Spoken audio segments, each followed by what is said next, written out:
If we were to get rid of the powers, the air pollution sources in Delaware, we'd still have polluted air in the state. By the fact a lot of the fallout that comes here comes from Ohio and Pennsylvania during the winter months, blowing over us, falling out over us. There's one power plant in Pennsylvania that puts out 6 times more sulfur dioxide than all of the power plants that are in Delaware. Therefore, it's easy for Delaware to say, well, we can't do anything until our neighboring states out west, as far as Illinois and Ohio, until they begin to clean up, because they're contributing greatly to the pollution here too. So we also have to realize that Indian River plays a role, but it's one of many roles that affect what happens in Delaware's air. But Delaware as a whole gets the pollution from other states, so we do need a federal solution. I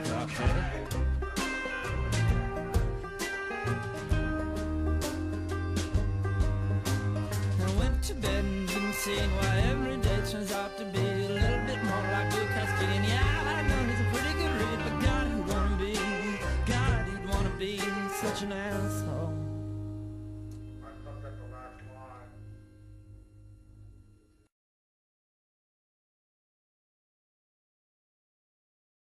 There's no question that a plant like the Indian River Power Plant could not be built now. If a new coal burner was to be built there, it would have scrubbers and all kinds of other emission controls, and its emissions would only be a fraction of what they are. About 80% of its sulfur dioxide emissions and about 56% of its NOx emissions could be reduced if this plant cleaned up to modern emission rates. There's something called New Source Review, which is complicated, but it basically means that when a power plant is enlarged or upgraded, it's supposed to comply with current emission standards. Old manufacturing facilities were essentially grandfathered or exempted under the Federal Clean Air Act, where they didn't have to meet, plants that were already online when the Act was amended in 1977 didn't have to meet the same standards as what a new plant would have to meet. But it was never intended to be a permanent exemption. They weren't intended to be grandfathered forever. So the older plants are allowed to operate anywhere from 10 to 15% dirtier than a newer plant that would be built today. Indian River was built in, I think, 57, so it's definitely one of the grandfathered plants. When they wrote the Act, they didn't figure that these plants would still be around. They figured that they would have been updated and or mothballed with newer plants doing the work, and that's not the case. What they've done is worked with this current administration and kind of skirted around the issue in previous years to ignore some of the guidelines whereby they would have to put on the latest control devices to reduce the pollution coming from their plants. So they now can increase, do modifications that increase their emissions without having to upgrade the plants. So really what the public needs to understand is that these power plants are in many ways legally allowed to pollute far more than other companies are allowed to do so. And the public needs to take notice when the Bush administration tries to eliminate through regulation one of the ways that the Clean Air Act was designed to require these facilities to put those pollution controls into place.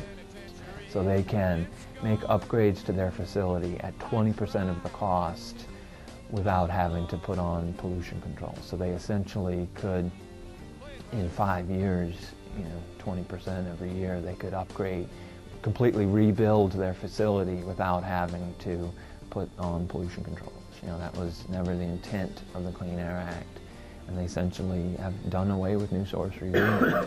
And without the New Source Review program, there will be far fewer ways for states like Delaware to require companies to install pollution controls. This change in New Source Review cannot be implemented in Delaware until we change Regulation Number 25. And we have not begun that process of changing Regulation Number 25. Delaware has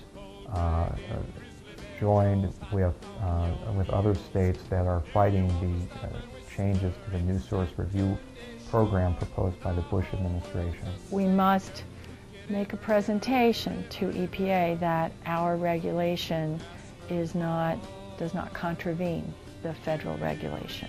So we're hoping that the court case relieves us of some of the arguments that we'd have to make. Of course, all the good arguments in favor of conservation will be fought by arguments in favor of maintaining jobs and keeping the economy going and keeping the coal miners working in West Virginia. There always is a balance and a compromise to be found.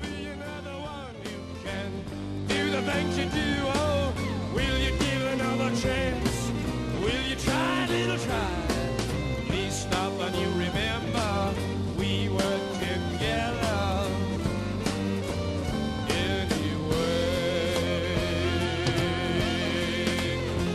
Alright. How you must have think and wonder how I must feel out on the meadows while you round the field. I'm alone for you, and I cry.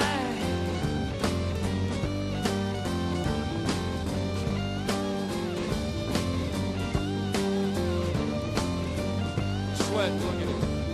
Optical promise. You'll be dead in hell Well, before I'm born. what deregulation means in the electricity business is that the companies owning the power plants and the companies owning the wires that carry the power and the companies actually selling you the power and sending you a bill are not necessarily the same company. Connective owns the substations, so we pretty much have to sell our power to Connective.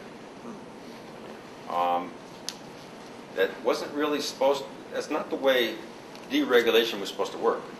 You remember when Ma Bell, they broke it up, and you started getting all these phone calls from different, well, switch to our phone system, switch to ours. That's what's supposed to be going on here. When Connective was getting ready to sell this plant to NRG and basically deregulate, the state got involved. The state said, well, what's our guarantee that prices aren't going to triple? So they passed these laws that keep electric rates fixed. Once that law expires, people will probably start getting calls from, there's a company up in Connecticut, Green Power, and they will guarantee you that all their power is made from either hydroelectric or solar power or windmills. Now you have to pay more for that, but at least you have a choice. You don't, Connective doesn't say, well, here's your electricity, take it or leave it. Nobody wants to come in now because they can't make any money. The state has fixed all the rates, so it's just not, not free market. And really, at this point, there's no choice of electricity in Delaware, even though we're deregulated.